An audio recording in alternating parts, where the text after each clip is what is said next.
عالمی شہرت یافتہ N G O Pakistan union Norway کے چیئرمین چوہدری قمر اقبال پنجن شاہانہ کی secretary local government board Lahore Rizwan Nazir کی دعوت پر ان کے آفس میں ملاقات۔ سیکریٹری لوکل گورنمنٹ بورڈ نے چوہدری قمر اقبال کا پرتپاک استقبال کیا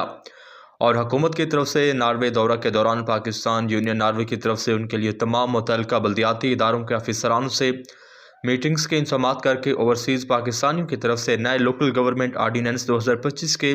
نچلی سطح پر مزید بہتری کے لیے اوسلو کے لوکل گورنمنٹ سسٹم کی روشنی میں انتہائی مثبت تجاویز دینے پر ان کا شکریہ ادا کیا۔ انہوں نے چوہدری قمر اقبال کو local government and community development board کی طرف سے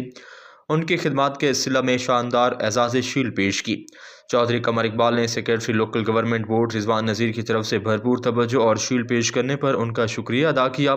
اور کہا کہ تمام اوورسیز پاکستانی مل کر پاکستان یونین ناروے کے شانہ بشانہ ضلع گجرات میں محکمہ صحت، محکمہ تعلیم اور پولیس سمیت تمام شعبوں میں ترقی کے لیے بھرپور کردار ادا کر رہے ہیں۔